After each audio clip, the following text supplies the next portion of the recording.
G'day guys, this is Tia, and in today's Fallout 76 video I'm going to be showing all of you how and where to correctly place your nuclear launchers to most effectively fight the endgame bosses like Earl Williams and the Scorchbeast Queen. Let's get into it. So this video is mainly for the new players, but I'm willing to bet that a lot of seasoned veterans still place nukes incorrectly, and I'm hoping that this video will help all of you out. Because I imagine that there's nothing worse than going through all the effort of completing a launch silo and launching either your first nuke or your 20th nuke at the Queen and nobody shows up because you've accidentally launched the nuke in a way that makes it more trouble than it's worth. Because yes, I'm here to tell you that most high level players will actually straight up ignore a Queen launch or leave the server entirely if it's a bad nuke placement. Because one incorrect nuke placement does ruin all of the server's future nuke placements.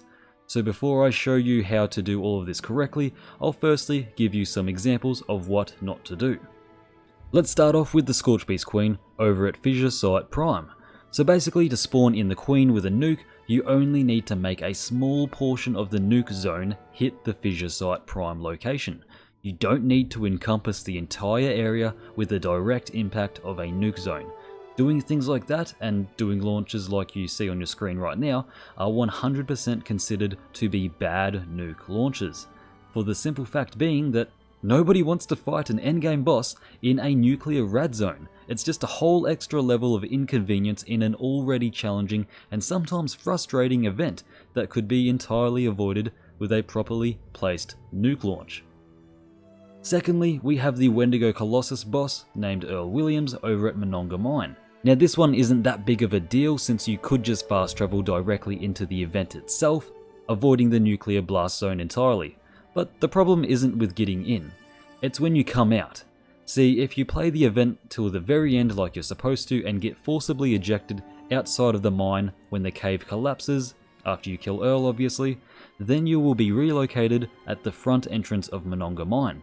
And obviously, this part is not an interior location, this is the outside world. So if you've placed a bad nuke, like these few examples on your screen, then upon completing this event, you will be ejected straight out into the nuclear blast zone and will sustain heavy rads and probably die trying to escape or fast travel away.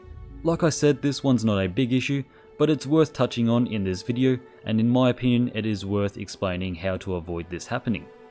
So now that I've shown you what not to do, let's get into all the examples that you should follow to properly launch nukes for these bosses. Okay, first up is going to be the Scorchbeast Queen at Fissure Site Prime. Now it's very simple to perform a perfect nuclear launch for this boss, and to actually get the Scorchbeast Queen to spawn, you don't need to completely cover Fissure Site Prime with a nuke, and you definitely don't need to hit it with a direct blast from a nuke. As I said earlier in this video, she will spawn even if a tiny sliver of her fissure site is located within a blast zone, which obviously opens the doors for some strategic nuke placement, so that we can fight her without the burden of being inside a nuclear blast zone. Basically, with all of this in mind, you have two viable options for nuke placement.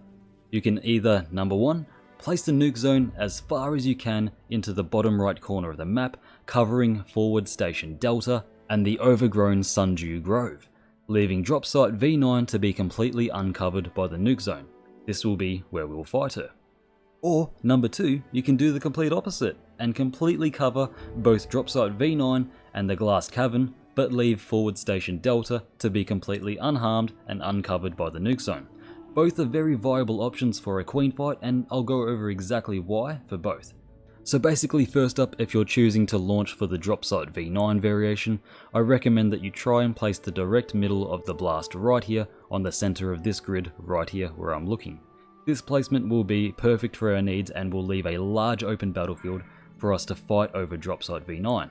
Personally, this launch method is my favorite as it appears to have the most amount of large open landing zones that the Queen feels comfortable landing in, while also having the least amount of deep trenches for the players to fall into. Also, it has less structure density in the area. There's only a single bunker and a fence surrounding that bunker. So since there's less structure for the players to interact with, there's less likelihood that the Queen's AI will become confused and refuse to land, which are all welcome advantages for us when fighting this boss. But like I said, there is a second variation that is also viable. This one would require you to launch the nuke here in this area of the grid, covering drop site V9 in the nuke zone, but leaving forward station Delta completely unharmed. Fighting the Queen here at forward station Delta is still a viable strategy, but is less effective than the drop site V9 strategy, as there is a lot less open area for the Queen to actually land on. There are more trenches for you to fall into that are closer to the actual battlefield, and there is a lot more structure density. By that I mean we've got the whole of forward station Delta here. And obviously if there are players hanging about inside of the forward station and the Queen happens to be targeting them, then her AI will become confused and will be less likely to land and will be more likely to do a crop dusting attack. But all of that doesn't mean this location isn't viable. It certainly gets the job done if she does decide to land, and if you have a few competent vault dwellers that are well equipped to take on this boss. So yeah, you can either do the drop site V9 launch and fight the Queen there, or you can do the forward station Delta launch and fight her there. Both are viable and work. And hopefully we will see a lot less direct nuke placement on top of Fissure Site Prime because of this video. Because, let's be honest, nobody, and I mean absolutely nobody that knows what they're doing, wants to fight the Queen inside of a nuclear rad zone. They just don't. But anyways, next up we have Earl Williams at Monongah Mine. Like I said, this one isn't really a big issue since you can just fast travel into the event and avoid the nuclear rad zone that way, but you still will have to come out of the mine eventually. And if the nuke placement is wrong and you do come out naturally by being ejected once the event is completed, then you'll come back into a rad zone and most likely die, losing your screws, flux and whatever other junk you collected inside the event, which obviously isn't fun. So by placing a nuke launch properly over Monongah Mine, you can minimize the chances of yourself or other players being ejected directly into an unescapable nuke zone. This one's very simple. The entrance to Monongah Mine is right here in the game and here on the map. And if you were to walk straight outside of the mine in a straight direction, you would be walking this way. So clearly that means that we should place the nuke on the direct other side of the mine's entrance to minimize the amount of nuke zone you have to wade through upon leaving the event. The general rule of thumb for this event is that if you place the direct center of the nuke blast right here on this grid cross section, then you'll be just fine.